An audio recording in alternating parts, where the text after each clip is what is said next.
Hello students, welcome to Study for Civil Services. Today is 6th of May 2020 and guys current affairs का ये lecture आप लोग देख रहे हैं। इस लेक्चर में हम लोग वेरियस सोर्सेज से न्यूज को कवर करते हैं, जैसे कि the Hindu, Indian express, times of India, live minute जैसे जो न्यूज़पेपर्स होते हैं उनकी न्यूज को कवर किया जाता है। पीआईबी की रिपोर्ट्स को डिस्कस करते हैं। राज्यसभा टेलीविजन में जो भी इंपॉर्टेंट न्यूज डिस्कशन डिबेट्स आती हैं उनको डिस्कस करते हैं, प्लस वेरियस मैगजीन जैसे कि ईपीडब्ल्यू, डाउन टू अर्थ के भी आर्टिकल्स को कवर करते हैं। इन शॉर्ट, अगर आपने इस लेक्चर को पूरा एंड तक देखा तो आपको किसी भी सोर्स से करंट अफेयर्स को प्रिपेयर करने की आवश्यकता नहीं होने वाली है। और आप लोगों में से जो भी स्टूडेंट्स गवर्नमेंट एग्जामिनेशंस की तैयारी कर रहे हैं उनके लिए ये लेक्चर काफी ज्यादा इंपॉर्टेंट है। और जो भी स्टूडेंट्स यूपीएससी सिविल सर्विसेज या किसी भी स्टेट सिविल सर्विसेज एग्जामिनेशन की तैयारी कर रहे हैं उनके लिए मैंडेटरी है इस पूरे लेक्चर को एंड तक देखना। एंड सिविल सर्विसेज की तैयारी करने वाले स्टूडेंट्स के लिए हमारे पेड कोर्सेज अवेलेबल हैं, जहां पर आपको कंप्लीट प्रिपरेशन करवाई जाती है सिविल सर्विसेज एग्जामिनेशन की। आपको पूरा स्टडी मटेरियल दिया जाता है, प्लस समय समय पर आपके लिए टेस्ट भी कंडक्ट करवाए जाते हैं। इसके अलावा यूपीएससी 2020 प्रीलिम्स के क्रैश कोर्स अवेलेबल है, प्रीलिम्स की टेस्ट सीरीज अवेलेबल है, और जो भी स्टूडेंट्स ईपीएफओ की तैयारी कर रहे हैं उनके लिए भी हमारे पेड कोर्सेज अवेलेबल हैं। तो पेड कोर्सेज से रिलेटेड कंप्लीट जानकारी के लिए आप इन नंबर पर कॉन्टैक्ट कर सकते हैं, व्हाट्सएप, टेलीग्राम या कॉल करके। इसके अलावा हमारे टेलीग्राम ग्रुप्स को भी आप लोग जो है वो ज्वाइन कर सकते हैं, और एक डिस्कशन ग्रुप भी है हमारा, ये बेसिकली स्टडी ग्रुप है। तो यहां पर स्टूडेंट्स जो है वो आकर मिलकर जो है वो अपने अपने डाउट जो है वो क्लियर करते हैं आपस में। तो और यहां पर मैं भी एक्टिव हूं, अगर आप चाहें तो इस ग्रुप में आपका जो भी डाउट है, जो आप मुझसे पूछना चाहते हैं, तो आप उस डाउट को लिखिएगा और @study for civil services _ Kamalaksha आप लिख देंगे तो फिर जो है वो आपका जो डाउट है वो मुझ तक पहुंच जाएगा। ठीक है, तो चलिए फिर ये वाली चीज थी इससे रिलेटेड, और बाकी अब लेक्चर की शुरुआत कर लेते हैं। तो देखिए गाइस, जो सिविल सर्विसेज का सिलेबस है जिसमें हम लोग को जनरल स्टडीज पेपर 1, 2, 3, 4 देखने को मिलता है, तो यहां पर हम लोग उसी के हिसाब से न्यूज को भी कवर करते हैं। आज सबसे पहले पेपर 2 से रिलेटेड टॉपिक्स को हम लोग डिस्कस करेंगे, क्योंकि पेपर 1 से रिलेटेड कोई टॉपिक नहीं आया है। फिर हम लोग पेपर 3 की न्यूज को कवर करेंगे। पेपर 2 की पहली न्यूज में बताया जा रहा है कि इंडियन पेशेंट्स के अंदर कोरोना वायरस के कुछ नए सिम्टम्स जो है वो दिखाई दिए गए हैं, और ये स्किन इन्फेक्शन टाइप के सिम्टम्स हम लोग को देखने को मिल रहे हैं। स्किन जो है, स्पेशली जो पैरों की जो उंगलियां हैं और हाथों की उंगलियां हैं, इसमें हम लोग को सूजन टाइप की देखने को मिल रही है, और थोड़े से रैशेस वगैरह आ गए हैं।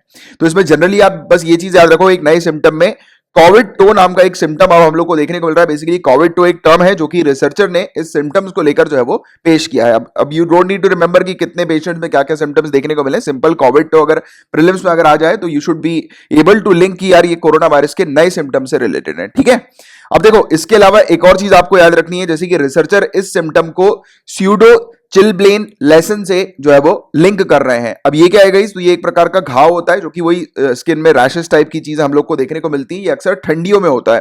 ठंडियों के समय पे लोगों, जैसे आपको भी अगर कभी ठंडी लगी हुई काफी ज्यादा, या फिर आप किसी मतलब ठंडे इलाके में गए होंगे तो आपने नोटिस किया होगा कि आपके हाथों और पैरों में कुछ स्वेलिंग जो है वो आ गई होगी और फटने लगे होंगे हाथ की उंगलियां या पैर की उंगलियां। तो ऐसी चीजें आती हैं, इसमें इचिंग होती है, खुजली वगैरह होती है, और छोटे छोटे रेड पैचेस हम लोग को देखने को मिलते हैं, दाग टाइप के, यानी कि देखने को मिलते हैं, लाल हो जाती है स्किन थोड़ी सी इस टाइप की, राइट। छोटे छोटे से ऐसे मतलब रेड कलर के पैचेस टाइप के हम लोग को देखने को मिल जाते हैं।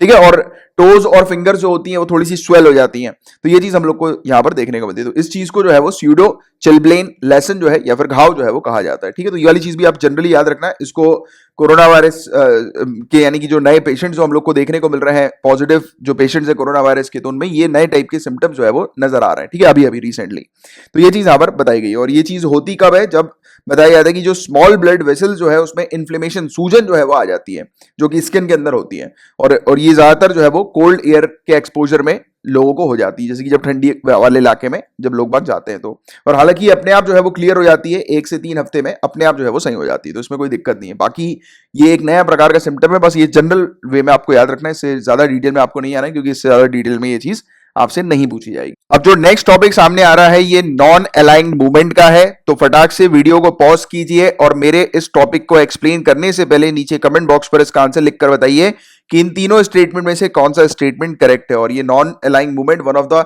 फेवरेट टॉपिक है यूपीएससी का। अक्सर इससे रिलेटेड प्रीलिम्स में डायरेक्ट क्वेश्चन पूछे जाते हैं और इवन मेंस में भी डायरेक्ट क्वेश्चन इससे रिलेटेड आते हैं। ठीक है, तो नॉन अलाइंग मूवमेंट के बारे में आपको अच्छे से पता होना चाहिए। तो देखो गाइस, ये पहला स्टेटमेंट कह रहा है कि 120 कंट्रीज का एक फोरम ये हम लोग को देखने को मिलता है, तो ये जो बिल्कुल करेक्ट है, 120 कंट्रीज का एक फोरम है, और ये किसी भी पर्टिकुलर पावर ब्लॉक को सपोर्ट नहीं करता, ना उसके अगेंस्ट है ना उसको सपोर्ट करता है। तो ये वाली चीज यहां पर बताई गई है। जैसे कि इसकी मैं अगर आपको हिस्ट्री बताऊं तो इसकी शुरुआत हुई थी कोल्ड एरा समय पे हम लोग को देखने को मिला था, जब उस समय दो सुपर पावर हुआ करती थी, एक यूएसए और एक यूएसएसआर। और पूरी कंट्रीज जो है, यानी कि पूरी दुनिया जो है वो दो गैंग्स में बढ़ गई थी। कुछ लोग जो है, कुछ कंट्रीज जो है यूएसए को सपोर्ट कर रही थी, कुछ कंट्रीज यूएसएसआर को सपोर्ट कर रही थी। तो उस बीच जो है तीन पर्सनालिटी थी, जवाहरलाल नेहरू जी, ये बेसिकली हमारे इंडियन ऑनरेबल प्राइम मिनिस्टर, और Egyptian president Gamal Abdel Nasser, और यूगोस्लाविया के जो प्रेसिडेंट थे जोसेफ ब्रोज टीटो। इन तीनों ने मिलकर एक इनिशिएटिव लेकर आया जिसका नाम बन गया नाम। इन्होंने बोला कि ये नाम एक ऐसी बॉडी होगी जो कि ना सपोर्ट करेगी ना अगेंस्ट जाएगी यूएसए के, ना सपोर्ट करेगी ना अगेंस्ट जाएगी यूएसएसआर के, यानी कि न्यूट्रल बॉडी इन्होंने बना दी थी। राइट, तो ये चीज यहां पर देखने को मिली। तो ये जो इनिशिएटिव था ये इन तीनों मेंबर्स का था। तो ये थर्ड स्टेटमेंट भी करेक्ट है और पहला स्टेटमेंट भी करेक्ट है। अब देख लेते हैं दूसरा स्टेटमेंट करेक्ट है कि नहीं है। तो देखो यहां पर बताया जा रहा है कि नाम जो है ये यूनाइटेड नेशन के बाद दूसरा सबसे बड़ा ग्रुप हम लोग को देखने को मिलता है, जो कि जिसके सबसे ज्यादा मेंबर्स हैं। राइट, तो इसमें देखो क्या लिखा है कि नाम के अंदर सबसे ज्यादा मेंबर्स हम लोग को देखने को मिलते हैं। नाम जो है वो सबसे बड़ा ग्रुप है, यूनाइटेड नेशन के बाद हम लोग को दूसरा नंबर का सबसे बड़ा ग्रुप देखने को मिलता है जिसमें सबसे ज्यादा मेंबर्स हैं। ठीक है, तो ये तो चीज तो बिल्कुल करेक्ट है, बट ये यूनाइटेड नेशन के अंडर नहीं आता, ये यूनाइटेड नेशन के बाहर का हम लोग को देखने को मिलता है। तो ये छोटा सा एक वर्ड है विद इन और आउटसाइड, ये दो डिफरेंस इसमें होता है। अगर इसमें आउटसाइड लिखा होता, आउटसाइड द यूनाइटेड नेशन, तो ये स्टेटमेंट जो है वो करेक्ट हो जाता, बट ये यूनाइटेड नेशन के आउटसाइड है ना कि इनसाइड, क्योंकि यहां पर विद इन लिखा है तो ये स्टेटमेंट जो हो गया वो गलत हो गया। ठीक है, तो ये याद रखिएगा, ये यूनाइटेड नेशन के अंडर नहीं आता है। तो इसका जो करेक्ट आंसर हो गया वो हो गया 1 और 3 ओनली। अब देखो इसमें कुछ और हम लोग बात करेंगे, जैसे कि कब बना था ये नाम। तो ये बना था 1955 में, 1955 में। कहां पर? बांदुंग इंडोनेशिया में ये हम लोग को देखने को मिला था, एशिया अफ्रीका कॉन्फ्रेंस के दौरान। और पहली जो नाम समिट कॉन्फ्रेंस हम लोग को देखने को मिली थी ये कायरो इजिप्ट में हम लोग को देखने को मिली थी 1961 में। और समिट की जो कॉन्फ्रेंस होती है गाइस, ये बेसिकली ये डिसाइड करती है कि नाम का जो चेयर जो होगा, यानी कि नाम का जो अगला हेड जो होगा वो कौन सी कंट्री होगी। तो ये डिसाइड किया जाता है समिट कॉन्फ्रेंस में। तो कभी कभी ये भी क्वेश्चन बन जाता है कि समिट कॉन्फ्रेंस में एक्चुअल में होता क्या है। तो नाम की समिट कॉन्फ्रेंस में ये डिसाइड होता है कि अगला जो हेड होगा, अगला जो चेयर पर्सन जो कंट्री होगी वो कौन सी होगी। तो इसको डिसाइड किया जाता है, क्योंकि इसके जो हेड जो कंट्रीज होती है, यानी कि इसके जो चेयरमैन जो होते हैं नाम के, वो रोटेट होते हैं। राइट, अलग अलग इनकी जो समिट्स होती है उस दौरान ये रोटेट होते हैं, यानी कि इसका एक कोई परमानेंट हेड जो है वो नहीं है। ये चीज भी क्लियर रखो कि नाम का कोई परमानेंट हेड नहीं है ना, या फिर नाम की कोई परमानेंट कंट्री नहीं है जो कि उसकी हमेशा हेड होगी। तो ये चीज आप लोग को क्लियर रखनी है। और ना ही इसका कोई फॉर्मल कॉन्स्टिट्यूशन है, ना ही इसका कोई परमानेंट सेक्रेटेरिएट है। तो ये बहुत इंपॉर्टेंट है, ये चीज पहले भी यूपीएससी जो है वो पूछ चुकी है। तो ये याद रखना, नाम का कोई भी ना फॉर्मल कॉन्स्टिट्यूशन है ना परमानेंट सेक्रेटेरिएट है। तो इस चीज को बिल्कुल आप क्लियर रखो अच्छे से। एंड गाइस ये वाला टॉपिक जो है नाम का, वो न्यूज में इसलिए बताया जा रहा है क्योंकि हमारे जो प्रेजेंट ऑनरेबल प्राइम मिनिस्टर हैं नरेंद्र मोदी जी, इन्होंने पहली बार हिस्सा लिया है नाम की मीटिंग में। इससे पहले जो नाम की मीटिंग जो थी उसमें जो हिस्सा लिया था वो 2012 में लिया था हमारे ऑनरेबल प्राइम मिनिस्टर ने, जो उस समय मनमोहन सिंह जी जो थे। तो उन्होंने तेहरान में जाकर नाम की मीटिंग में हिस्सा लिया था, पार्टिसिपेट किया था। बट इस बार हमारे honourable prime minister Modi ji पहली बार अब जो है वो हिस्सा लेने जा रहे हैं। इससे पहले मोदी जी से पहले जो वाइस प्रेसिडेंशियल लेवल पर हम लोगों ने इंडिया को जो है वो रिप्रेजेंट किया था नाम की मीटिंग में। तो ये बेसिक चीजें हैं, बस एक जनरल वे में याद रखो आप। और इस साल का इसका जो टाइटल है वो वी स्टैंड टुगेदर अगेंस्ट कोविड-19, हम कोविड-19 के खिलाफ एक साथ खड़े हैं, ये इसका टाइटल बताया जा रहा है। एंड गाइज नाम के बारे में अच्छे से हर एक चीज जो है वो डिटेल में पढ़ो, प्रीलिम्स के लिए भी और मेंस के लिए भी, क्योंकि नाम का टॉपिक जो है वो मेंस में भी डायरेक्ट पूछा जाता है। डायरेक्ट इससे रिलेटेड अक्सर मेंस में जो है वो क्वेश्चन आ जाते हैं। तो नॉन अलाइंग मूवमेंट के बारे में हर एक चीज जो है वो डिटेल में आप लोग को पता होना चाहिए। ठीक है, तो अभी लिख लो। और लास्ट में भी हालांकि मैंने एज अ होमवर्क जो है वो कुछ चीज आपको दी है नाम से ही रिलेटेड, तो आपको जो है वो अच्छे से करनी है। ठीक है, तो अच्छे से आज जो है वो पूरा बैठ के नाम को पूरा निपटाओ। अब नेक्स्ट जो टॉपिक है वो है भारत मार्केट का, हम लोग को देखने को मिल रहा है। तो confederation of all India traders CAIT, ये बहुत ही जल्दी national e commerce market place launch करने वाले हैं। जैसे कि फ्लिपकार्ट होता है ना और अमेजॉन होता है, वैसे ही एक ई कॉमर्स मार्केट प्लेस जो है वो रिटेल ट्रेडर्स के लिए, सभी रिटेल ट्रेडर्स के लिए लॉन्च किया जाएगा आने वाले समय में, और इसका नाम भारत मार्केट होने वाला है। तो ये बस जनरल सेंस में ये चीज याद रखनी है आपको। और इसका मेजर मकसद ये है कि हमारी कंट्री के जितने भी दुकानदार हैं, रिटेल ट्रेडर्स हैं, तो वो उनमें से 95% रिटेल ट्रेडर जो है उसको इस प्लेटफॉर्म में लाया जाएगा, और वो एज अ शेयर होल्डर भी होंगे इस प्लेटफॉर्म के। तो देखो आगे चल के इस चीज के बारे में बात करेंगे जब ये फाइनली लॉन्च हो जाएगी, बट अभी के लिए सिर्फ अगर भारत मार्केट अगर क्वेश्चन आ जाता है तो आप लोगों को पता होना चाहिए कि national e commerce market place ये हम लोग को देखने को मिल रहा है, जिसको CAIT बहुत ही जल्दी लॉन्च करने वाली है। अब बात हो रही है वर्ल्ड प्रेस फ्रीडम डे 2020 के बारे में। ये दिन जो है गाइस, ये 3 मई को मनाया जाता है। इस दिन को यूनाइटेड नेशन ऑर्गेनाइज और प्रमोट करती हैं, और इस दिन जो है अवेयरनेस क्रिएट की जाती है लोगों के बीच में about importance of freedom of the press. Press की स्वतंत्रता के महत्व से रिलेटेड जागरूकता जो है वो पैदा की जाती है, बढ़ाई जाती है। इस दिन लोगों के बीच में अवेयरनेस क्रिएट की जाती है। और इस साल 2020 की ये थीम है जर्नलिज्म विदाउट फियर और फेवर, भय या पक्षपात के बिना पत्रकारिता। तो ये इसकी थीम हम लोग को देखने को मिल रही है। और जो भी स्टूडेंट्स हिंदी मीडियम से इस एग्जाम को लिखते हैं, तो मेरी उनसे रिक्वेस्ट है कि आप जब भी कोई भी इंटरनेशनल या फिर वर्ल्ड लेवल की अगर आप कोई भी ऑर्गेनाइजेशन की थीम वगैरह देखें या किसी भी चीज की थीम देखें वर्ल्ड लेवल की या इंटरनेशनल लेवल की, तो आप इंग्लिश में जरूर उसको एक बार पढ़िएगा, क्योंकि काफी सारे स्टूडेंट्स के बीच में कंप्लेन आती है कि कई कबार वो हिंदी वाली थीम को वो सही भी लिख कर आते हैं, बट उनका जो आंसर होता है वो गलत हो जाता है, क्योंकि कई सारी जो चीजें होती हैं वो ट्रांसलेशन में इधर की कई कबार उधर उधर हो जाती हैं, और उसके कारण कंफ्यूजन जो है वो बच्चों के बीच में क्रिएट हो जाती है। तो एक बार बस जनरल देख लिया करो कि जब भी कोई थीम देखो तो आप, ठीक है। और एक और चीज ये आपको प्रेस फ्रीडम से रिलेटेड जो है वो ध्यान में रखनी है, जैसे कि विंडहॉक डिक्लेरेशन, अगर क्वेश्चन आ जाए कि ये किससे रिलेटेड है, तो सिंपल आपको पता होना चाहिए कि ये प्रेस जर्नलिज्म से रिलेटेड है, क्योंकि ये इस डिक्लेरेशन के अंदर हम लोग को एक स्टेटमेंट देखने को मिला था जहां पर प्रिंसिपल्स जो है वो प्रस्तुत किए थे अफ्रीकन न्यूज़पेपर ने प्रेस फ्रीडम से रिलेटेड, ठीक है। और ये 1991 में होता है। अब इसमें आपको ज्यादा डिटेल में पढ़ने की आवश्यकता नहीं, क्योंकि नहीं पूछा जाएगा। प्रीलिम्स पॉइंट ऑफ व्यू से सिर्फ एक चीज पूछी जाएगी कि अगर पूछी जाए तो कि विंडहॉक डिक्लेरेशन किससे रिलेटेड है, तो अगर ऑप्शन में जर्नलिज्म या प्रेस फ्रीडम से रिलेटेड कुछ चीज लिखी हो तो आप वो वाला ऑप्शन जो होगा वो आपका करेक्ट होगा, क्योंकि ये उसी से रिलेटेड है। और ये यूनेस्को सेमिनार जब हुआ था तब उस समय ये प्रस्तुत की गई थी।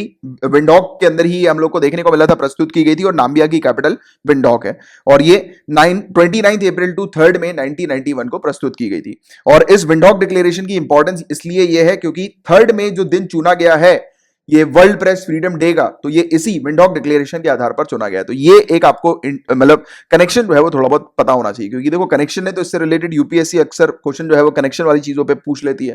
तो ये विंडहॉक डिक्लेरेशन प्रेस से रिलेटेड, ये बस याद रखना, ठीक है। सिर्फ सिंपल इस प्रीलिम्स में आएगा, उससे ज्यादा नहीं पूछा जाएगा, तो प्रीलिम्स पॉइंट ऑफ व्यू से बस ये चीज याद रखो आप।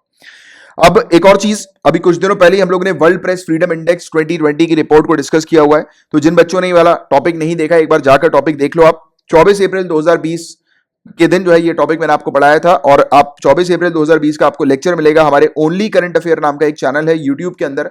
यहां पर अगर आप 24 अप्रैल 2020 का लेक्चर देखोगे तो वहां पर आपको 13 मिनट 13 सेकंड के अंदर आपको ये टॉपिक जो है वर्ल्ड प्रेस फ्रीडम इंडेक्स का मिल जाएगा, ठीक है। तो एक बार आप देख लीजिएगा, और जो रेगुलर व्यूअर्स हैं वो एक बार जाकर रिवाइज भी कर लो, क्योंकि रिवीजन इज वेरी इंपॉर्टेंट। अब प्रेस फ्रीडम से रिलेटेड एक कॉन्फ्रेंस हम लोग को देखने को मिलती है वर्ल्ड लेवल पर। ये कॉन्फ्रेंस होती है वर्ल्ड प्रेस फ्रीडम कॉन्फ्रेंस के नाम से जानी जाती है। ये 1993 से हर साल जो है ये ऑर्गेनाइज की जा रही है ग्लोबल लेवल पर, इंटरनेशनल लेवल पर। अब ये कॉन्फ्रेंस का काम क्या है, तो नाम से ही समझ में आ रहा है, ज्यादा हम लोग को इसमें पढ़ने की भी आवश्यकता नहीं है, क्योंकि ये कॉन्फ्रेंस के अंदर किसके बारे में डिस्कशन होगा, प्रेस फ्रीडम के बारे में डिस्कशन होगा। यहाँ पर जो जर्नलिस्ट है उनकी सेफ्टी और सिक्योरिटी के ऊपर कितना चैलेंज है, या फिर उनकी प्रेस फ्रीडम के ऊपर कितना चैलेंजेस है, उसको यहाँ पर डिस्कस किया जाता है, और सोल्यूशन जो है वो मिलकर निकाले जाते हैं। ये एक अपॉर्चुनिटी की तरह एक कॉन्फ्रेंस हम लोग को देखने को मिलती है। अपॉर्चुनिटी दी जाती है जर्नलिस्ट को, सिविल सोसाइटी रिप्रेजेंटेटिव को, नेशनल अथॉरिटीज को, यानी कि मंत्री वगैरह, लीडर्स वगैरह जो होते हैं नेशनल लेवल के, तो वो यहाँ पर मौजूद रहते हैं। इसके अलावा एकेडमिक्स, बड़े बड़े इंस्टीट्यूशंस जो होते हैं जर्नलिज्म के, तो उनके प्रोफेसर्स वगैरह भी यहाँ पर मौजूद होते हैं। एमिनेंट पब्लिक पर्सनालिटीज यहाँ पर मौजूद होती हैं। तो इस प्रकार के लोग जो हैं उनके लिए ये एक अपॉर्चुनिटी की तरह होती है, जहां पर ये डिस्कशन करते हैं कि क्या क्या चैलेंजेस हैं जर्नलिस्ट के सेफ्टी, सिक्योरिटी को और प्रेस फ्रीडम को, तो उसको डिस्कस किया जाता है, और उस चैलेंजेस को कैसे रिजॉल्व करना है उसकी यहाँ पर बातचीत होती है। इसमें देखो मेंस पॉइंट ऑफ व्यू से आप लोग क्या करो कि आप 2-3 जो है वो जर्नलिस्ट के नाम भी थोड़ा सा अगर आपको याद रहे तो आप याद रखने की कोशिश करो कि जिनके खिलाफ खतरा हुआ है। जैसे कि इंडिया की अगर हम बात करें तो अभी कुछ मेरे ख्याल से पिछला ही हफ्ता है, शायद पिछला हफ्ता या मुश्किल से 10 दिन हुए हैं, अर्नब गोस्वामी के ऊपर अटैक हुआ था। आप जानते होंगे अर्नब गोस्वामी को, कि नेशन वांट्स टू नो, वो वही वाले अर्नब गोस्वामी, तो उनके ऊपर जो है वो अभी अटैक हुआ था। तो एक वीडियो हम लोग को देखने को, तो ऐसे कुछ आप एग्जांपल्स जो है वो तैयार रखो। इसके अलावा इंटरनेशनल लेवल के एग्जांपल, जैसे कि इस्तांबुल के अंदर हत्या हम लोग को देखने को मिली थी, एक डेड बॉडी मिली थी जमाल खशोगी की। आपको पता होगा कि ये बहुत बड़े जर्नलिस्ट है, इनको मार दिया गया था। तो एक बहुत बड़ा जो है इवेंट जो है ये हम लोग को देखने को मिला था, यानी कि इंटरनेशनल लेवल पर, उसको मैंने आपको डिटेल में डिस्कस भी किया हुआ था। तो जमाल खशोगी, ऐसे जो नाम है वो सब थोड़ा सा रिकॉर्ड करके 2-3 नाम, ज्यादा नहीं, 2-3 नाम लिख कर रखो, और नीचे कमेंट बॉक्स पर भी आप लिख सकते हो अगर आपको कोई और नाम इसके अलावा याद हो तो, ठीक है। तो ये एक चीज जो है वो आपको थोड़ी सी पता होनी चाहिए। इसके मेंस पॉइंट ऑफ व्यू से स्पेशली। अब देखो, या फिर कभी कभी प्रीलिम्स में भी आ जाते हैं, जैसे इस प्रकार के जो जर्नलिस्ट होते हैं, जैसे कि जमाल खशोगी कौन है, जर्नलिस्ट है, तो ये ऐसी चीज भी कई बार जो है वो मैच द फॉलोइंग में आ जाती है। ठीक है, तो ये इसका भी एक आइडिया जो है वो आप लोग को होना चाहिए।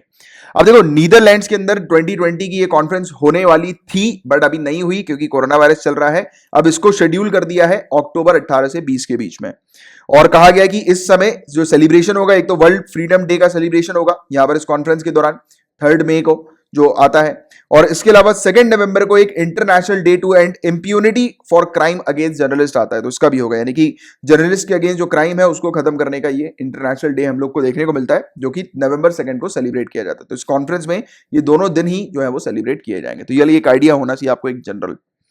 अब जो नेक्स्ट टॉपिक है वो है Bay of Bengal boundary layer experiment, BOBBLE।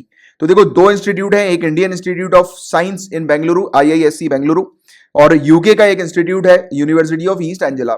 इन दोनों इंस्टीट्यूट की टीम्स जो है उन्होंने मिलकर एक ब्लूप्रिंट तैयार किया है। इस ब्लूप्रिंट के जरिए जो बे ऑफ बंगाल जो हम लोग को देखने को मिलता है, तो यहाँ पर मानसून्स, ट्रॉपिकल साइक्लोन्स और जो वेदर रिलेटेड जो एक्टिविटीज होती हैं, तो उनकी फोरकास्टिंग के लिए, यानी कि उनको पहले से उनको प्रेडिक्ट करने के लिए कि कुछ एक्टिविटी, यानी कि साइक्लोन आने वाला है, तो पहले से साइक्लोन के बारे में डिटेल में पता लग जाए, तो उसके लिए इन्होंने एक ब्लूप्रिंट जो है वो तैयार किया है। ठीक है, बस एक सिंपल चीज आपको इससे रिलेटेड पता होनी चाहिए। बाकी ये BOBBLE क्या है, Bay of Bengal boundary layer experiment, तो देखो ये जॉइंट इनिशिएटिव इंडिया और यूके का हम लोग को देखने को मिलता है। ये बहुत इंपॉर्टेंट है, प्रीलिम्स में डायरेक्ट आ सकता है। ठीक है, ये जॉइंट इनिशिएटिव है इंडिया और यूके का। ये इनिशिएटिव क्या काम करता है, तो बे ऑफ बंगाल के ऊपर जितनी भी ओशियन प्रोसेसेस होती हैं और उसका जो इंपैक्ट होता है उसको डिटेल में स्टडी करता है। ये स्पेशली यहाँ के मॉनसून सिस्टम को डिटेल में स्टडी करता है, और इनके जो प्रोजेक्ट होते हैं उसको फंड दिया जाता है union ministry of earth science के द्वारा और यूके की नेचुरल एनवायरमेंट रिसर्च काउंसिल के द्वारा। और बे ऑफ बंगाल के अंदर जितने भी वेदर सिस्टम, वेदर एक्टिविटीज होती है, उसको कंट्रोल करने का इनका एक मेजर रोल होता है, और उसकी फोरकास्टिंग करने का, कि पहले से उनको पता लग जाए मॉनसून एक्टिविटीज वगैरह के बारे में। तो ये BOBBLE का काम होता है। सिर्फ सिंपल सी चीज, बस ये 2 एक चीज याद रखो आप। और पेपर 2 से रिलेटेड सिर्फ इतने ही टॉपिक्स थे। नाउ हम लोग पेपर 3 के टॉपिक्स की तरफ आगे बढ़ रहे हैं। बात हो रही है ई-कॉफ सेंस के बारे में। तो देखो गाइस, एक इस प्रकार का एक नई डिवाइस जो है वो लॉन्च हो गई है। ये पोर्टेबल बायो सेंसर हम लोग को देखने को मिल रहा है, जो कि बेसिकली ये सलाइवा जो होता है, यानी कि इंसान की जो सलाइवा जो होता है, राइट, तो उससे ह्यूमन सलाइवा के माध्यम से पता लग जाएगा तुरंत कि एक इंडिविजुअल को कोरोना वायरस है कि नहीं है। तो एक ऐसी डिवाइस है जो कि एक ऐसा सेंसर है जो कि डिटेक्ट कर लेगा कोरोना वायरस को, और बताया जा रहा है कि मात्र 30 सेकंड के अंदर पता लगा लेगा कि एक इंडिविजुअल को कोरोना वायरस है कि नहीं है। और इसमें मात्र 20 माइक्रोलीटर सैंपल की आवश्यकता होती है, यानी कि ह्यूमन सलाइवा मात्र 20 माइक्रोलीटर जो है वो यूज में लाया जाएगा, और उसके थ्रू 30 सेकंड के अंदर पता लग जाएगा कि सामने वाले को कोरोना वायरस है कि नहीं है। ठीक है, इसके अलावा इस चीज को डेवलप किसके द्वारा किया गया, national institute of animal biotechnology जो कि हैदराबाद में है, उसके द्वारा ये डेवलप किया गया, उनके रिसर्चर्स के द्वारा। अब बात हो रही है अतुल्या के बारे में। देखो, एक ये हम लोग को अतुल्या एक डिवाइस देखने को मिल रही है। ये बेसिकली माइक्रोवेव स्टेरलाइजर है। इसके थ्रू कोरोना वायरस जो है वो पूरी तरह से खत्म हो सकता है, डिसइंटीग्रेट हो सकता है पूरी तरह से, मतलब टोटली जो है वो डिसेबल हो सकता है कोरोना वायरस। इसमें क्या होगा, इस माइक्रोवेव के अंदर 56 से लेकर 7 डिग्री सेल्सियस के टेम्परेचर में रखा जाएगा यानी कि इस माइक्रोवेव के अंदर, माइक्रोवेव स्टेरलाइजर के अंदर कोरोना वायरस को, और वो पूरी तरह से डिसइंटीग्रेट कर सकता है कोरोना वायरस को। और इस चीज को डेवलप जो किया है वो defence institute of advance technology DIAT Pune के द्वारा किया है। मेरा आपसे क्वेश्चन है, मुझे जरा बताइए कि DIAT किस ऑर्गेनाइजेशन और किस मिनिस्ट्री के अंडर आती है, यानी कि ये जो हम लोग को इंस्टीट्यूट देखने को मिल रहा है, ये किस ऑर्गेनाइजेशन के अंदर आता है और वो ऑर्गेनाइजेशन किस मिनिस्ट्री के अंदर आता है। तो ये 2 लिंक जो है वो मुझे बताओ। ये हालांकि मैं पहले भी आप लोग को पढ़ा चुका हूं, काफी इजी है ये, राइट। नाम से ही थोड़ा बहुत आप लोग को एक आइडिया मिलेगा कि कौन सा ऑर्गेनाइजेशन हो सकता है ये, ठीक है, और कौन सी मिनिस्ट्री हो सकती है ये, ठीक है। तो ये जरा फटाफट नीचे कमेंट बॉक्स में लिख कर बताओ आप। और बाकी ये अतुल्य के बारे में ये वाली चीज बस आपको याद रखनी है, इससे ज्यादा डिटेल में नहीं पूछा जाएगा। अब गाइस इस न्यूज की बात करें तो देखिए, बताया जा रहा है कि CII confederation of Indian industry, इन्होंने आर्ग्यू किया है कि लॉकडाउन के समय पे कुछ डिस्ट्रिक्ट जो है, जो कि हायर इकोनॉमिक परफॉर्मिंग डिस्ट्रिक्ट्स हैं, वो वहां पर अलाउ किया जाए इकोनॉमिक एक्टिविटी, इंडस्ट्रियल एक्टिविटी। तो ये बेसिकली आप सिर्फ अभी ये वाला जो टॉपिक है ये सिर्फ सुनो, इसमें आप नोट्स वगैरह आपको ज्यादा बनाने की आवश्यकता नहीं, क्योंकि ये वाला टॉपिक जो है वो एग्जाम में उतना काम का नहीं है। बट हाँ, फिर भी कुछ चीजें हैं जो कि आप मेंस पॉइंट ऑफ व्यू से अपनी अंडरस्टैंडिंग डेवलप कर सकते हो। तो एक बार सिर्फ आप इसको सुनो और अपने दिमाग को चलाने की कोशिश करो। तो यहाँ पर इन्होंने क्या क्या चीजों की बात करी है, तो उन्होंने बोला कि हमारी कंट्री में 100 से 150 डिस्ट्रिक्ट्स हैं जो कि हाई परफॉर्मिंग इकोनॉमिक डिस्ट्रिक्ट्स हम लोग को देखने को मिलती है, यानी कि अच्छा खासा रेवेन्यू जो है वो जनरेट करती है। क्यों? क्योंकि वहां पर इंडस्ट्रियल एक्टिविटीज बहुत ज्यादा होती है। तो कहा गया है कि इन डिस्ट्रिक्ट्स के अंदर अलाउ की जाए इंडस्ट्रियल एक्टिविटी, इकोनॉमिक एक्टिविटी दोबारा से शुरू की जाए। और इन डिस्ट्रिक्ट्स को कैसे आइडेंटिफाई करना है तो साइंटिफिक तरीके से आइडेंटिफाई करना है जो डिस्ट्रिक्ट्स जीडीपी कंट्रीब्यूशन सबसे ज्यादा करती हैं, तो एक तो उन डिस्ट्रिक्ट को रखो, या फिर जिन डिस्ट्रिक्ट्स के अंदर ज्यादा इंडस्ट्रियल एक्टिविटीज होती है, यानी कि ज्यादा इंडस्ट्रीज है, नंबर ऑफ इंडस्ट्रीज, तो उन डिस्ट्रिक्ट्स को जो है वो आइडेंटिफाई करके उन डिस्ट्रिक्ट को रीओपन करो, यानी कि लॉकडाउन से एग्जिट करवाओ उन डिस्ट्रिक्ट को, जिससे कि सरकार जो है वो इकोनॉमी जो है वो जनरेट कर पाए, यानी कि रेवेन्यू जो है वो जनरेट कर पाए, क्योंकि आज की डेट में सरकार को रेवेन्यू की आवश्यकता है। और अभी हम लोग देख रहे हैं गाइस कि यहाँ पर बताया गया कि ये चीज बहुत जो है वो इकोनॉमिक एरियाज के लिए बहुत ज्यादा जरूरी है, इकोनॉमिक एक्टिविटी को रिवाइव करना आज की डेट में बहुत ज्यादा जरूरी है। और अभी हम लोगों ने देखा कि कुछ समय पहले शराब की दुकानें जो है वो सरकार ने ओपन कर दी थी। शराब की दुकान ओपन करने का मकसद सरकार का तो ये है क्योंकि सरकार को चाहिए पैसा, बट ये एज अ बड़ा फेलियर के तौर पर मुझे पर्सनली अब देखने को मिल रहा है, क्योंकि मैं अपने पर्सनल व्यूज आपके सामने रखूं तो देखो, हमने कुछ वीडियोस देखे हैं, न्यूज में कुछ चीजें देखी हैं, 3-3, 4-4 किलोमीटर की लंबी लाइन हम लोग को देखने को मिली। सोशल डिस्टेंसिंग की तो धज्जियां उड़ती हुई नजर आई यहाँ पर, राइट। इसका एक ये नेगेटिव इंपैक्ट हम लोग को देखने को मिल रहा है। पॉजिटिव इंपैक्ट तो है कि हाँ यार, सरकार जो है वो रेवेन्यू जनरेट कर रही है, क्योंकि एक ही दिन के अंदर सिर्फ महाराष्ट्र स्टेट के अगर डेटा की मैं बात करूं तो एक दिन जब रीओपन हुआ था ये लेकर, तो सिर्फ एक दिन महाराष्ट्र स्टेट के अंदर 11 करोड़ रुपए की सेल्स हुई थी, 11 करोड़ रुपीस एक दिन में, वन डे में। तो ये ह्यूज अमाउंट हम लोग को देखने को मिल रहा है, राइट, लिकर की सेल्स का सिर्फ। तो ये एक ठीक है, सरकार अपना काम कर रही है, बट इसके नेगेटिव इंपैक्ट तो हम लोग देखें तो सोशल डिस्टेंसिंग की तो धज्जियां उड़ गई। इतने दिनों से जो हम लोग ने इकोनॉमिक एक्टिविटी को रोक रखा था, लोग अपने अपने घर में थे, राइट, बचा रहे थे कि कोरोना वायरस फैले ना, बट यहाँ पर सोशल डिस्टेंसिंग की धज्जियां उड़ते हुए हम लोग को देखने को मिला कि रिस्क जो है कोरोना वायरस के बढ़ने का और ज्यादा अभी रिकॉर्ड किया जा रहा है, देखा जा रहा है, राइट। तो ये मेरा पर्सनल ओपिनियन है, पर्सनल व्यू, मुझे ऐसा लग रहा है। दूसरी चीज मुझे लग रही है कि यार आप ये चीज मेंस में भी उपयोग शायद कर सकते हैं, अगर आप करना चाहो, अगर आपको अच्छी लगे तो। हमने कुछ दिनों पहले, अगर आपको याद होगा, डिस्कस किया था कि हमारी कंट्री में और वर्ल्ड लेवल पे हम लोग देख रहे हैं कि डोमेस्टिक वायलेंस जो है वो बहुत ज्यादा बढ़ गया है, राइट। अब देखो आप कि कोरोना वायरस में इस दौरान डोमेस्टिक वायलेंस जब ऑलरेडी बढ़ा हुआ था, और इस दौरान जब शराब की दुकानें खुलवाई, तो हो सकता है कि घर में जो लोग शराब पीने के लिए जाते हैं, निकलते हैं शराब लेने के लिए, तो पहले भी ऐसा होता था कि लोग बाग जो है वो अपनी पत्नियों को या फिर जो इंडिविजुअल है उनके घर के अंदर, उनको वो मारते थे, पीटते थे, उनसे पैसे मांगते थे कि हमें दो शराब पीने के लिए पैसे। तो जितने भी शराबी हैं वो इस प्रकार का वायलेंस जो है वो अपने घर में करना शुरू कर दिया होगा, उनने तो करेंगे क्या, कर दिया होगा, क्योंकि ऐसी चीज हम लोग को बहुत ज्यादा देखने को मिलती है। इसमें गरीब लोग भी जो है वो काफी ज्यादा होते हैं, उनके पास जो है वो आज के डेट में खाने के पैसे नहीं है, बट शराब पीने के जरूर उनके पास पैसे जो है वो होंगे, राइट। नहीं भी होंगे तो वो अपने घर परिवार से लड़ेंगे, मारेंगे, उनको पीटेंगे और पैसे छीन के लाएंगे। तो ऐसी डोमेस्टिक वायलेंस और ज्यादा इंक्रीज जो है वो हो गया है इस पीरियड में। ऑलरेडी लोगों के पास कमाने के लिए पैसा नहीं था, अब डोमेस्टिक वायलेंस हो रहा है, और लोग जो है वो यानी कि कमाने लायक पैसे नहीं होने के बावजूद भी जो है लोग जाकर जो है वो शराब खरीद रहे हैं। और इसको लेकर दिल्ली ने क्या किया है अभी रिसेंटली, कि दिल्ली ने 70% जो है वो फीस इंपोज कर दी है, कोरोना फीस के तौर पर ये फीस हम लोग को देखने को मिल रही है, जो कि लिकर के ऊपर इन्होंने इंपोज करी है। तो ये दिल्ली का एक डिसीजन था, बट हालांकि लिकर जो है उसको अभी खुलवाना नहीं चाहिए था, सरकार ने अपने प्रॉफिट के लिए तो किया ये वाली चीज, बट इससे जो है वो बड़ा लॉस जो है वो देखने को मिल गया है अभी। चलो एनीवेज, ये वाली बात यहाँ पर की गई, और कहा गया कि इस डिस्ट्रिक्ट के अंदर कहा गया कि जो छोटा सा एरिया है, अगर कोई रेस्ट्रिक्टेड एरिया हो जहां पर कोरोना वायरस के केसेस हो, तो उन एरियाज को कंटेनमेंट जोन की तरह ट्रीट किया जाए, और उन एरियाज के 500 मीटर के जो रेडियस है वहां पर ऑरेंज जोन की तरह उन एरियाज को ट्रीट किया जाए, और इसके बाहर के जो एरियाज है वहां पर काम शुरू करवा दिया जाए, वहां पर उसको एज अ ग्रीन जोन की तरह यूज में लाया जाए। और यहां पर कहा गया कि जो भी वर्कर्स जो इंडस्ट्रीज में जाएंगे तो उनको इंडस्ट्री के नजदीक ही जो है वो हॉस्टल वगैरह, घर वगैरह जो है वो प्रोवाइड करा दिया जाए, जहां पर वो रह सके और वापस अपने घर ना जा सके, राइट। तो ये इससे क्या रहेगा कि अगर कोरोना वायरस इन लोग में फैलता है तो वो अपने घर में कोरोना वायरस ना ले जाए, और वॉकिंग डिस्टेंस में ही जो है वो उनको हाउस वगैरह जो है वो प्रोवाइड करा दिया जाए। तो ये भी चीज यहाँ पर एक CII का हम लोग को सजेशन जो है वो देखने को मिल रहा है। तो इन सब चीजों पर बात कर रही है CII। तो ये बेसिक चीज आप याद रखो, और ये इसका हिंदी ट्रांसलेशन है।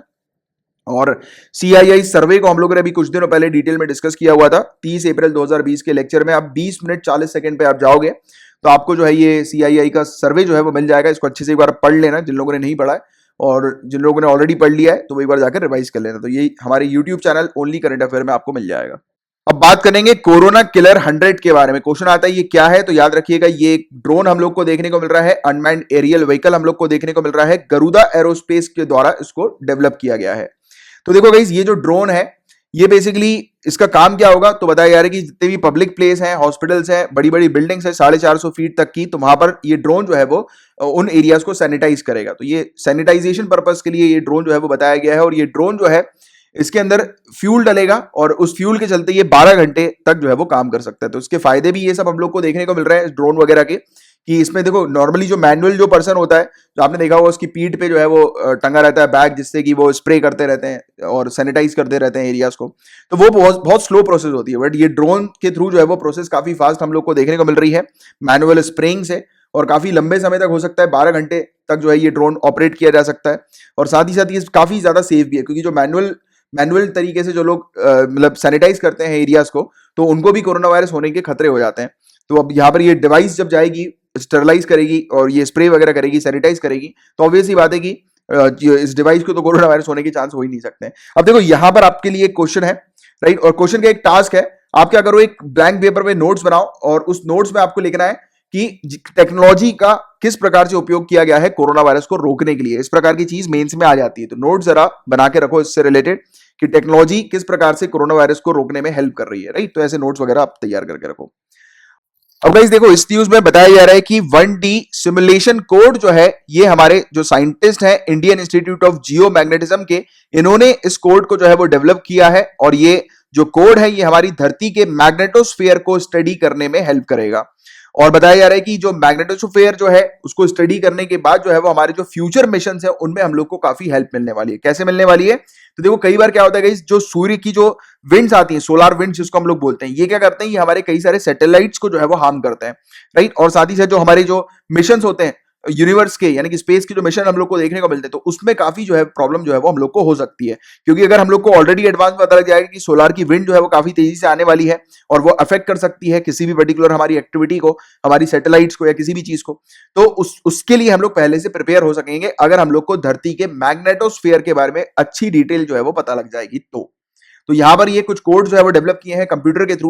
अब वो क्या चीज है वो मैं आगे चल के आपको बताऊंगा, पहले पूरे आप अपने कंसेप्ट जो है वो क्लियर करो। सबसे पहली चीज तो धरती का मैग्नेटोस्फीयर जो है वो कैसे बनता है। देखो यहाँ पर हिंदी में भी लिखा हुआ है, ये बाद में आप पढ़ना, बाकी अभी के लिए कंसेप्ट समझ लो आप। तो देखो, सन जो है, सूर्य जो हम लोग को देखने को मिलता है, ये देखो ये सोलार विंड्स आपको देखने को मिल रही है, ये सूर्य से आती है सोलार विंड्स। सन जो है वो इस सोलार विंड को फेंकता है, और ये सोलार विंड के साथ साथ प्लाज्मा जो है वो भी धरती की तरफ फेंकता है। और प्लाज्मा की अगर हम लोग बात करेंगे तो हमारे पूरे यूनिवर्स के अंदर प्लाज्मा जो है वो काफी कॉमन स्टेट में हम लोग को देखने को मिलता है, यानी कि काफी कॉमन है स्टेट ऑफ मैटर प्लाज्मा।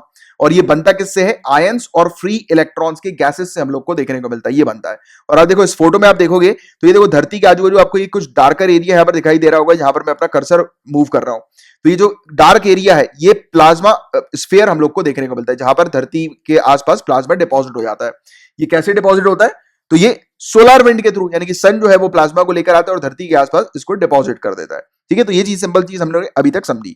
और सोलार विंड की स्पीड कितनी होती है? तो 300 से लेकर 1500 किलोमीटर पर सेकंड की इसकी स्पीड हम लोग को देखने को मिलती है। और ये अपने साथ साथ सोलार मैग्नेटिक फील्ड जो है वो भी लेकर आते हैं, यानी कि जो सोलार अपने साथ साथ, यानी कि सोलार विंड जो हमारी धरती की तरफ आ रही है वो अपने साथ साथ सोलार मैग्नेटिक फील्ड भी जो है वो लेकर आ जाती है। और इस चीज को इंटरप्लैनेटरी मैग्नेटिक फील्ड के नाम से जो है वो हम लोग जानते हैं, इंटरप्लैनेटरी मैग्नेटिक फील्ड। ठीक है, और जो इंटर प्लैनेटरी मैग्नेटिक फील्ड जो है गाइस, ये इंटरैक्ट करती है हमारी धरती की मैग्नेटिक फील्ड के साथ, और मैग्नेटोस्फीयर जो है वो धरती का क्रिएट हो जाता है। अभी देखो, सोलार विंड अपने साथ क्या लेकर आ रही है? Interplanetary magnetic field. ठीक है, और हम लोग को देखने को मिलता है कि धरती की जो मैग्नेटिक फील्ड है, धरती की जो मैग्नेटिक फील्ड है वो आपने 6th 7th क्लास की एनसीईआरटी में पढ़ा होगा ये वाली चीज। ये मैग्नेटिक फील्ड हम लोग को देखने को मिलती है धरती की। तो ये जो चीज है ये बेसिकली जब आपस में इंटरैक्ट करते हैं एक साथ, तब धरती का मैग्नेटोस्फीयर जो है वो तैयार हो जाता है, बन जाता है। ठीक है, तो कैसे मैग्नेटोस्फीयर बनता है ये पूरा फॉर्मेशन हम लोग ने एक एक करके देखा। अब देखो, मैग्नेटोस्फीयर जो है ये हमारी धरती को प्रोटेक्ट करके रखता है सोलार और कॉस्मिक पार्टिकल रेडिएशन से। यानी कि सिंपल तौर से मैं आपको बताऊं तो देखो, ये जो सोलार की विंड यहाँ पर आ रही है, अब आप देख रहे हो कि ये विंड जो है वो डाइवर्ट हो जा रही है। ठीक है, ये डाइवर्ट हो गई, इधर चली गई, इधर चली गई, हमारी धरती के पास तो आई नहीं है। यानी कि देखो, आप ये वाली विंड बिल्कुल सीधे आ रही है, यहाँ पे कर्सर पे ध्यान दो, यहाँ पे सीधे आ रही है। अब ये सीधे, अगर ये मैग्नेटोस्फीयर नहीं होता तो सीधे ये हमारी धरती पे अटैक करती है। अटैक के तौर पर ये होता है, क्योंकि देखो आपकी स्पीड देखो इसकी कितनी है, 300 से लेकर 1500 किलोमीटर पर सेकंड की।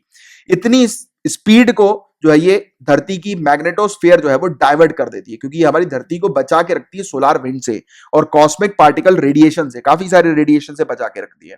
तो हमें पता लग गया अर्थ मैग्नेटोस्फीयर जो है वो किस प्रकार से हमारी धरती को प्रोटेक्ट करता है, हम लोग को प्रोटेक्ट करता है। ठीक है, अब आगे की बात करें तो धरती के मैग्नेटोस्फीयर में कौन से रीजन होते हैं।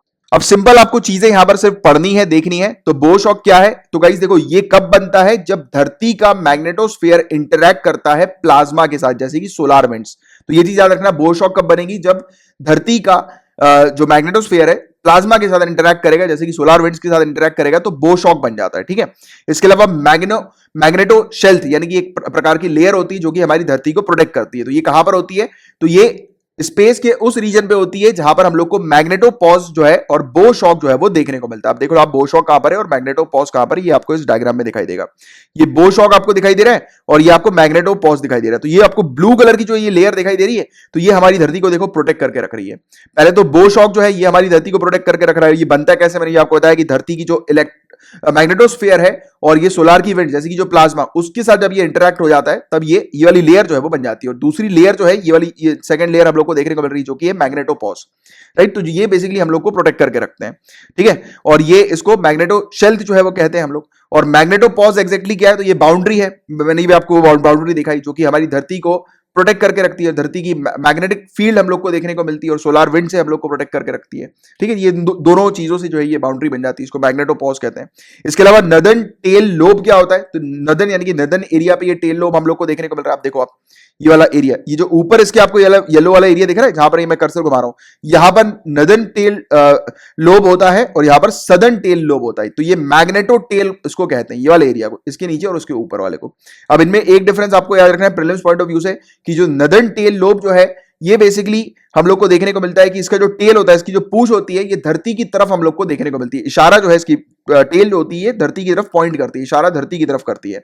और सदर्न टेल लोब जो होती है वो धरती के अपोजिट साइड में जो है वो इसकी टेल, इसकी पूंछ हम लोग को देखने को मिलती है। और ये इनके अंदर बेसिकली काफी कम चार्ज पार्टिकल्स हम लोग को देखने को मिलता है जो कि सोलार विंड को अपोज करता है, यानी कि प्रोटेक्ट करके रखता है हम लोग को सोलार विंड से। इसके अलावा अगर हम लोग बात करें प्लाज्मा स्फीयर की, तो प्लाज्मा स्फीयर के बारे में मैंने आपको थोड़ी देर पहले दिखाया ही था कि हमारी धरती का जो एक एरिया है जिसको प्लाज्मा स्फीयर बोलते हैं, जहां पर प्लाज्मा पाया जाता है। अभी थोड़ी देर पहले नहीं समझा रहा था मैं आपको, तो ये डार्कर एरिया, ये प्लाज्मा स्फीयर का एरिया हम लोग को देखने को मिलता है, ठीक है। तो ये वाली चीज हम लोग को यहाँ पर देखने को मिलती है, जो कि हमारी धरती को ऑब्वियसली प्रोटेक्ट करके रखता है। इसमें काफी कम एनर्जी होती है, कूल प्लाज्मा यहाँ पर होता है, ठीक है। और सोलार विंड के बारे में मैंने आपको बताई है कि सन से जो है ये विंड्स आती हैं जिसको हम लोग सोलार विंड्स कहते हैं। और ये बेसिकली सन का जो अपर एटमॉस्फेयर है वहां से ये रिलीज होती है, और जो अपर एटमॉस्फेयर होता है सन का वो कोरोना कहलाया जाता है, ठीक है। तो ये वाली चीज आप लोग को थोड़ी पता होनी। तो ये सिर्फ 7 चीजें, 7 रीजन जो है वो धरती के मैग्नेटोस्फीयर के बारे में आप थोड़ा ध्यान में रखना, क्योंकि ये चीज कभी कभी डायरेक्टली प्रीलिम्स में पूछ ली जा सकती है, और ये इसका हिंदी ट्रांसलेशन, ठीक है। अब देखो प्लाज्मा की जो पूरी प्रोसेस होती है ये क्या करती है गाइस, ये हम लोग की सैटेलाइट जो है उसको हैम्पर कर सकती है, क्योंकि देखो वहां से सोलार की विंड आ रही है, सोलार की विंड काफी तेजी से आएगी, तो उससे क्या होगा, हमारी सैटेलाइट्स वगैरह को ये डिस्ट्रॉय कर सकती है, अफेक्ट कर सकती है डायरेक्टली, ठीक है। तो ये बेसिकली सिंपल तौर पे आप याद रखो कि इसकी स्टडी से हमारे जो साइंटिस्ट रिसर्चर्स हैं उनको क्या पता लगेगा, अगर ये स्टडी कर लेंगे तो अगर उनको नॉलेज मिल जाएगी प्लाज्मा वेव्स की एडवांस वगैरह में, तो वो उनके मतलब वो इस प्रकार की स्टडी से फाइंड आउट कर पाएंगे कि जो वेव्स हैं वो कितनी तेजी से आ रही है, किस तरह, कितनी कब आएंगी, और किस प्रकार से हमारी जो एटमॉस्फेयर है या फिर मैग्नेटोस्फीयर है धरती का, उसको किस प्रकार से डिस्ट्रॉय करेंगी। तो ये 3-4 चीजें हैं, इसको आप लोग को सिर्फ ध्यान में रखना है, उतना ज्यादा डिटेल में नहीं आना। बाकी प्रीलिम्स पॉइंट ऑफ व्यू से क्या क्या चीजें आएंगी वो मैंने आपको बताई दिया है, और मेन पॉइंट ऑफ व्यू से इतना डिटेल में जो है ये वाला टॉपिक नहीं आने वाला है, ठीक है। तो ये चीज आप लोग को याद रखना। और डिटेल में क्या, मेन पॉइंट ऑफ व्यू से वाला टॉपिक तो आएगा ही नहीं, तो ये वाली चीज आप याद रखो, क्योंकि मेंस जो होता है वो हमेशा याद रखो कि एनालिटिकल होता है, उसमें आपकी एनालिसिस की आवश्यकता होती है, और इसमें आप मेंस वगैरह में कुछ चीजें यूज कर सकते हो बस, जैसे कि मैग्नेटोस्फीयर और इन सब प्रकार के कभी कभी टर्म्स वगैरह पूछ लिए जाते हैं, तो वो आप यूज कर सकते हो, ठीक है। और बस आज के लिए सिर्फ इतने ही टॉपिक्स थे, और मैंने आपको जितने भी टॉपिक्स पढ़ाए हैं अगर अच्छे से दिमाग में बैठ गए हैं, क्लियर हो गए हैं, तो आप मेरे इस लेक्चर को आपके किसी भी सोशल मीडिया अकाउंट पे शेयर कर दीजिएगा। और यदि आप टेलीग्राम के किसी स्टडी ग्रुप में शामिल हैं तो वहां पर भी आप मेरे लेक्चर को शेयर कर सकते हैं। अभी रुकिए, कहीं जाइएगा नहीं, कुछ जनरल स्टडीज के टॉपिक्स में आपको एज अ होमवर्क दे रहा हूं जिनको आपको प्रिपेयर करना है। पहला जो टॉपिक है वो तो हम लोग को देखने को मिल रहा है कि यूपीएससी 2017 में एक ऐसे में पूछा गया था, यानी कि ये जो मेंस का जो एग्जाम होता है ना, उसमें ऐसे का एक पेपर हम लोग को देखने को मिलता है, तो वहां पर ये क्वेश्चन आया था, has the non aligned movement lost its relevance in multipolar world. क्या मल्टीपोलर वर्ल्ड में नॉन अलाइंग मूवमेंट ने अपना रिलेवेंस जो है वो खो दिया है? तो आपको उससे पहले नॉन अलाइंग मूवमेंट मैंने भी आपको बताया ना, आपको डिटेल में पढ़ना है क्योंकि मेंस में डायरेक्ट क्वेश्चन आते हैं। आप देखिए यूपीएससी 2017 में ये क्वेश्चन पूछा गया था, तो इस क्वेश्चन को आप लिखिए करीब 150 वर्ड में, आंसर जो है वो मतलब ये ऐसे में पूछा गया था, बट हालांकि आप 150-200 वर्ड्स में इस क्वेश्चन को जो है वो सॉल्व कीजिए, तैयार कीजिए, और आप अपने पॉइंट जो है वो नोट डाउन करके रखिए। इसके अलावा नाम का ही हम लोग को एक बांडुंग कॉन्फ्रेंस जो है वो देखने को मिलता है, इसके अंदर नाम के 10 प्रिंसिपल्स जो है वो प्रपोज किए गए थे। 1955 में ये कॉन्फ्रेंस हुआ था, तो जब आप नाम पढ़ोगे तो आप ये बांडुंग कॉन्फ्रेंस को भी अच्छे से देखना, ये कभी कभी डायरेक्टली जो है वो यूपीएससी प्रीलिम्स वगैरह में पूछ लेती है। इसके अलावा ज्योग्राफी के 2 इंपॉर्टेंट टर्म है जिससे रिलेटेड अक्सर क्वेश्चन आते हैं, अल नीना और ला नीना। एल नीनो और ला नीना, सॉरी एल नीनो और ला नीना, ये ज्योग्राफी के टर्म्स है, तो ये डायरेक्टली जो है वो पूछ लिए जाते हैं। अब आप कई बार आप में से काफी सारे लोगों को जो क्वेश्चन होता है कि सर ये सब टॉपिक्स कहाँ से प्रिपेयर करें, नहीं मिल रहा है, राइट, कुछ बता दो। तो देखो ये तो आपकी बुक्स वगैरह में आपको मिल जाएगा, नहीं तो फिर आप गूगल में इसको सर्च कर सकते हो, या फिर आप हमारा जो मेन चैनल है स्टडी फॉर सिविल सर्विसेज, यहां पर जाकर जो है वो आप जो है वो इन टॉपिक को ढूंढ सकते हो, क्योंकि यहां पर हर एक टॉपिक स्टैटिक पोर्शन के हम लोगों ने कवर कराए हुए हैं। अच्छा, एक और चीज, जो स्टेट सिविल सर्विसेज वाले स्टूडेंट्स होते हैं उनको वो लोग बोलते हैं कि सर आप स्टेट के करंट अफेयर्स जो है वो प्रिपेयर नहीं करा रहे हो। तो देखो ये जो है जनरल स्टडीज के कॉमन करंट अफेयर्स में प्रिपेयर कराता हूं, जो कि स्पेशली यूपीएससी स्टूडेंट्स के लिए होते हैं, और स्टेट के लिए भी होते हैं ये, क्योंकि देखो नेशनल लेवल की चीजें जितनी भी आती हैं वो स्टेट में भी पूछी जाती हैं, स्टेट्स के क्वेश्चंस हम लोग को देखने को मिलते हैं करंट अफेयर्स के, राइट, और मेंस के भी हम लोग को इसी प्रकार की चीजें देखने को मिलती है। बट क्या होता है कि स्पेशली स्टेट सिविल सर्विसेज की जब आप तैयारी कर रहे हो, तो उसमें आपको क्या करना है कि प्रीलिम्स आने से पहले या फिर आपके एग्जाम आने से पहले 1 महीने पहले आपके स्टेट के जितने भी करंट अफेयर्स हैं वो आप तैयार करके रखो। वो आप किसी मैगजीन वगैरह से कर सकते हो, या फिर हमारा जो चैनल है स्टडी फॉर सिविल सर्विसेज, यहाँ पर स्टेट सिविल सर्विसेज यानी कि स्टेट पॉइंट ऑफ व्यू से करंट अफेयर भी आपको प्रोवाइड किए जाते हैं। अब यहाँ पर अगर मैं स्पोर्ट्स रख लूँ, अवार्ड्स रख लूँ और भी काफी सारी स्लाइड्स बढ़ा दूं, तो कोई मतलब नहीं होगा। 2-3 घंटे का ये वीडियो बनेगा और वो काफी डिफिकल्ट हो जाएगा। और ये वाला जो लेक्चर है ये बिल्कुल ऐसा क्रिएट किया जाता है कि ये आपके जितने भी नेशनल करंट अफेयर्स हैं वो पूरे के पूरे यहाँ पर कवर हो जाते हैं, जिससे कि एटलीस्ट आप प्रीलिम्स एग्जाम तो अपना निकाल लोगे, राइट। अगर आप स्टेट सिविल सर्विसेज की तैयारी कर रहे हो तो उसके लिए बस थोड़ा सा आपको पढ़ना पड़ेगा, बाकी यूपीएससी के लिए इससे ज्यादा आपको और कुछ करने की आवश्यकता नहीं, जो लोग यूपीएससी सिविल सर्विसेज की तैयारी कर रहे हैं। और ये तो बिल्कुल जरूर पढ़ो, क्योंकि अक्सर मैं आपसे बोलता हूं कि लास्ट के क्वेश्चन जो मैं आपको देता हूं और जो करंट अफेयर्स पढ़ाता हूं, अगर आपने सिर्फ इतना कर लिया तो मैं 100% गारंटी देता हूं आपका प्रीलिम्स तो क्रैक होगा ही होगा। अगर आप स्टेट सिविल सर्विसेज की तैयारी कर रहे हो तो भी अगर बाई चांस अगर अच्छे से अगर पीएससी के अपने करंट अफेयर्स ना भी पढ़ो, अच्छे से पढ़ना तो है ही, बट फिर भी अगर ना भी पढ़ो आप, तो भी आपका प्रीलिम्स तो क्रैक होगा, क्योंकि ये जो क्वेश्चंस बनाए जाते हैं यानी कि जितने भी टॉपिक्स आपको प्रोवाइड किए जाते हैं ये काफी इंपॉर्टेंट टॉपिक्स होते हैं, जिनके 100% चांसेस होते हैं एग्जाम में आने के, राइट। अगर आप ये पूरा का पूरा कर लो तो आप डेफिनेटली प्रीलिम्स तो क्लियर करोगे। और मेंस के लिए थोड़ी बहुत तैयारी आप लोग को करनी है स्टैटिक पोर्शन की, क्योंकि मेंस जो होता है वो एनालिटिकल ज्यादा हम लोग को देखने को मिलता है, और आपकी एनालिसिस भी हालांकि मैं अंडरस्टैंडिंग यहाँ पर करने की कोशिश करता ही हूँ। चलो एनीवेज, आपको ये क्या करना है, 3 टॉपिक्स आपको जो है एज अ होमवर्क में आपको दे रहा हूँ, उनसे रिलेटेड आपको हैंड रिटन नोट्स बनाने हैं, और इस हैंड रिटन नोट्स को आप चाहो तो इस हमारे स्टडी ग्रुप में भी शेयर कर सकते हो। इसमें मुझे टैग कर दिया करो @study for civil services _ Kamalaksha लिखकर, तो मुझे जो है वो आप लोग का करंट अफेयर भी मिल जाएगा। बट टैग जरूर कर दिया करो, क्योंकि कई बार इसमें क्या काफी सारा डिस्कशन होता है, मुझे पता नहीं लगता कि किस स्टूडेंट ने किसको मैसेज भेजा है। तो आप अगर मेरे कोई भी टॉपिक अगर यहाँ पर आंसर लिख रहे हो तो मुझे टैग एक बार जरूर कर देना। और ऐसा अगर आप होमवर्क कंप्लीट कर लो तो नीचे कमेंट बॉक्स पे लिख देना सर होमवर्क डन, और होमवर्क करने से पहले ये नोटिस लिखा है इंग्लिश और हिंदी में, इसको एक बार आप पढ़ जरूर लीजिएगा। और रही बात इस लेक्चर की पीडीएफ की, तो इसकी पीडीएफ भी हम लोग प्रोवाइड कराते हैं, बट वो सिर्फ हमारे पेड कोर्सेज मेंबर्स को प्रोवाइड की जाती है। एंड पेड कोर्सेज को ज्वाइन करने के लिए आप इन नंबर पर कांटेक्ट कर सकते हैं व्हाट्सएप, टेलीग्राम या कॉल करके। तो चलिए फिर आप मिलते हैं हम लोग कल, तब तक के लिए bye bye, take care, have a great day ahead, Tata.